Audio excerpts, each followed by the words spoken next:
गेजेर जनाय दखरा UBPF गोदान आफादि खौरांगिरि मेलनि गेजेरजों माखासे मानि खेंफोरथि होदों। हाबाफारियाव बाहागो लानानैनो गावनो बिबान सायख'ना लानाय सनातन ब्रह्म मुंनि सुबुङा खौरां बिजोङाव गावखौनो गैयालासे बिबान होदों होननानै बुंनाया नंखाय होनना खेंफोरथि होदों। UBPF निफ्राय सनातन ब्रह्मनि हाबाफारियाव बाहागो लानाय फोरमानखौ 100 बार बिब्लाबो होनो हागोन बुंदों गेजेर जनाय दखरा UBPF नि गोदान आफादनि गाहाय नेतारि लखिराम बर' बिथाङा।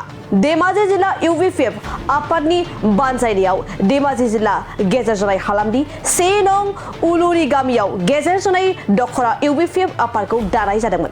नाथाय माखासे गोनांथि थांनाय 24 सेप्तेम्बर सानखालि गेजेर जनाय दखरा UBPF आफाद दानायाव सनातन ब्रह्म मुंनि सुबुङा जिल्लानि दैदेननायाव रायजो राजाफोरनि हेफाजाब नुजाथिनानै दखरा आफाद दानायाव सायख'लायनानै लोगो नेतारि बिबान होनायनि उनाव गाव फसायनाय मोनैनि लेङाइ आफादगिरि बिबानखौ सनातन ब्रह्म बिथाङा बिनानै लादोंमोन। नाथाय थांनाय 27 सेप्तेम्बर बुधबार सानखालि सनातन ब्रह्मआ मा हिसाबै सोरनि बिथोन लानानै खौरां बिजोङाव गावखौ हाबाफारियाव गैयालासे बिबान होदों होननानै बुंनाया बेखौ लानानै दिनै गेजेर जनाय दखरा UBPF आफादा मोनसे खौरांगिरि मेल लानानै बुङोदि बिथाङा सनातन ब्रह्मनि हाबाफारियाव बाहागो लानाय सावगारि मबाइलाव रायलायनाय ओंखाम जानाय दै राननाय ओंखाम जानाय भिडिअ गासैखौबो फोरमान होनो हागोन होननानै थोंजोङै खेंफोरथि होदों। दिनैनि बे खौरां मेल लानायनि थांखियानो जाहैबाय जोङो 24 खालाराव जोंनि गोदान आफाद मोनसे दादोंमोन। बे दानायावहाय 1 नं उलुनि गामियाव दादोंमोन जोङो। बे दानायावहाय सनातन ब्रह्मआ बिथाङा गाहाय नेहाथारिखौ जों बिथांनो होनाय जादोंमोन। बिथाङा नेहाथारिखौ नाङा होननानै बिथाङा गाहाय लेङाइ आफादगिरिखौ गावनो सायख'नानै लानाय जादोंमोन। नाथाय जोङो बिथांनि एबसेन्टआव जोङो आफादखौ दायाखै आरो बिथांनो जों एबसेन्टआव बिबानखौ होआखैमोन। बिथाङा प्रेजेन्ट दङ, बिथांनि सावगारि दङ आरो बिथाङा जोंनि आफादनि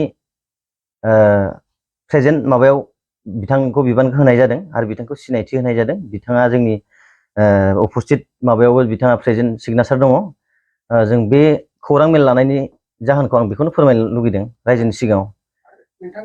बिथांजों जादों, बिथांजों जोङो मोजाङैनो जादों। बाय टेलिफनावबो जों बिथांजों जादों। बिथांनि किसुमान बुंनाय खोथाफोरखौ जोङो उन बिथिङाव जों होनो गोनां जानो हागौ। खिन्थु बियो सोरनिबा षड़यन्त्रआवसो बिथाङा मैया बिथाङा गाव बाइट होलायनानै जे आफादखौ माने एबसेन्टआव होदों होननानै बुंदों बिथाङा। बेयो फुल्लि माने नंखाय बुंनाय जादों। खिन्थु नाथाय जों बेखौ सोंखारिनो थाङा, बे सोरनिबा पलिटिकेल षड़यन्त्रआवबो जानो हागौ आरो बिथाङा माखासे टेकनिकेल प्रब्लेमबो जानो हागौ। खिन्थु बिथाङा बै समावनो जे क्लियारिफिकेसन होयोब्ला जों साबसिन मोजां मोनगौमोन। नाथाय दाबो जों दुखु मोनाखै, बिथांखौ जों साबायखर होदों। खोब खम समनि गेजेरावनो जे बिथाङा ओंखारलांदों आरो जों बिथांखौ जे रेजें गोसो लानानै बे आफादाव जोङो माने बिबाननिफ्राय गावस्रालांनाया जोंनि थाखाय लाखि गोनां। जोंजों गोजौनि इसोराव दं होननानै बुंनांगोन। मानो होनबा जों मोनसे मोजां गोथार न'खर दानो नागिरदों। बे दानायावहाय बिथाङा जोंनि माखासे आइडिय'लजिफोरखौ मोजां मोननानै फैदोंमोन।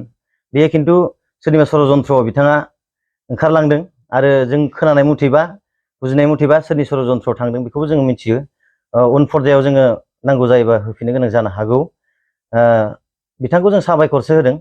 बिथाङा जे खोब समनि गेजेरावनो ओंखारलांफिनदों सोरनिबा षड़यन्त्रआव, बेखौ रोखा जोङो रायजोआ सिनायबाय, मिथिबाय। जाहाथे बिथांनि खथायावहाय जोङो फैबाय थानाय समाव गुबुन सासे गोरों गथ'खौ जों सोनो थाखाय जोङो लाहार फाहार लागासिनो दङ। जायखिजाया जोङो समाजखौ सिबिनो थाखाय जोंहा सोरनिबा माने ओंखारलांनायाव जोंहा जेबो खहा जायाखै होननानै जोङो रायजोनि सिगाङाव फोरमायनाय जादों आरो। बिथाङाथ' जिथुनाखि मोनसे आफाद होनोब्ला मोनसे नियम थायो, रुल रेगुलेसन थायो। बिथाङा जोंनाव जेबो आपिल खालामाखै, एपिल लेटार होआखै। बिथाङा गाव माने सोरनिबा षड़यन्त्रआव ओंखारलांनायखाय आं उफाय गैयैयाव ओंखारनो गोनां जादों होननानै गाव बाय टेलिफनाव बुंहरदों। उन बिथिङाव जोङो बेखौ होनो गोनां जानो हागौ। नाथाय दिनैनि बे जों खौरांगिरि मेलाव बेखौ जोङो माबा खालामथ'वा। खिन्थु बिथाङा माखासे सोरनिबा षड़यन्त्रआवसो थांदों होननानै बिथाङा बाय टेलिफनाव दङ। नांगौ जायोबा जों उनावहाय फोरमायगोन।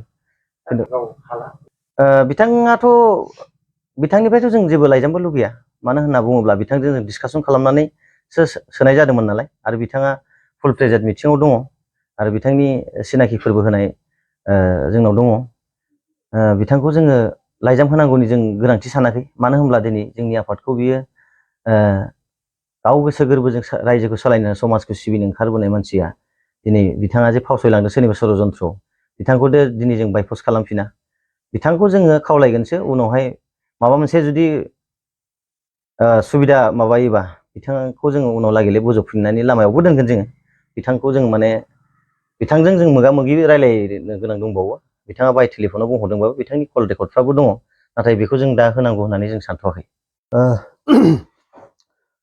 गासै खौरांगिरिनिसिम गाहाम हामलायबाय जिथुनिखि मैया माखासे निउसनि गेजेरजों सनातन ब्रह्म होननाय बिथाङा गाव आनप्रेजेन्टआव गावनो बिबानखौ होदों होननानै जिथुनिखि फोरमायबाय बियो नंखाय जों जेब्लायबो जों बेखौ सैथो होननानै बुंनानै लाया अरायसम जों बुंबाय थागोन नंखाय होननानै मानो होनोब्ला बिथाङा आं जिथुनिखि 24 अक्ट'खालि जोङो दाख्लैयो जिल्ला आफादजों लोगोसे आनसलिक आफादखौ दाफुंनाय जादोंमोन बेहाय बियो अलरेडि प्रेजेन्ट बिनि जों साननै सिगाङावनो बिजों बाय टेलिफनजों आं रायलायबाय थाखादों बिथांखौ बुंदोंमोन आङो जोङो ओरै थोरै जोङो UBPF आफादखौ जोङो दाफुंनो लागासिनो देवबारखालि जोङो 24 अक्ट'आव जों दाफुंनायखौ जोंनि बे सेनं मुलुगनि गामियाव लाहार फाहार खालामदों नोंथाङा माबाफोर मायबाफोर आफादफ्राव बिबानफोर दङ नामा होननानै आं अलरेडि सोंनाय जाखादोंमोन बेखौ बिथाङा बुंदों आंनाथ' बिदि जेबो बिबान गैथ'वा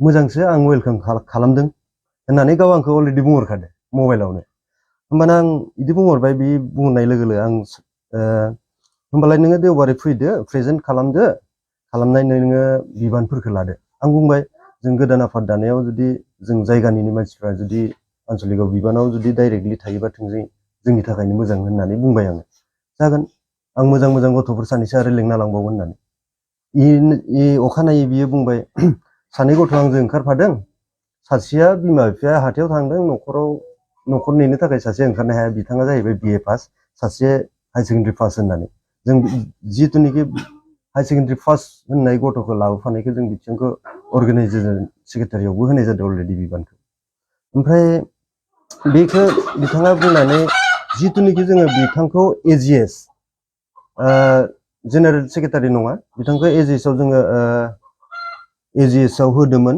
बिथाङा बुंदों आंनो AGSखौ नाङा जोंहा जिथुनिखि मिरुनि लेङाइ नेहाथारि बिथां बिशाल ब्रह्म साराबो दंमोन बिथाङानो नट खालामदों बेखौ बिथाङा लिस्टखौ नायनानै बुंदों डाइरेक्टलि आंनो AGSआव नाङा आंनो भाइस प्रेसिडेन्टआव नांगौ होननानै बिथाङा दाननानै भाइस प्रेसिडेन्टआव बिबानखौ लादों प्रेजेन्ट बेनिफ्राय जों बेखौबो अके खिन्थु दिनै बिथाङा इन्डिभिजुवेलि माबाफोर प्रब्लेम दङमोनब्ला जों बाय फनावबोथ' रायलायनानै खोथाखौ सल्भ खालामनो हायोमोन ससियेल मिडियायाव होलायनानै आफादखौ मुगैनाय बायदि खोथाखौ बुंनायखायसो जोंबो दुखु मोनदों आरोखि जों बिथांखौ दिनै नाङा होननानैबो जों डाइरेक्ट बुङा बिथाङा मानिबा प्रब्लेमाव जुदि जोंनि आफादखौ दिनै साननैनि सानथामनि गेजेरावनो जुदि दुखु मोननानै ओंखारलांदों बेखौ जों रोजा साबायखर बावो आरोखि जोंनो नांगौ बेफोरबायदि मानसिखौ खिन्थु आफादखौ सालायनायाव बा माहारियारि आफादखौ जोङो गाज्रि मोननो थाङा माहारियारि आफादखौ सालायनो थाखाय मानसिनि गोसोआ रेजें जायोब्ला माहारियारि आफादखौ बा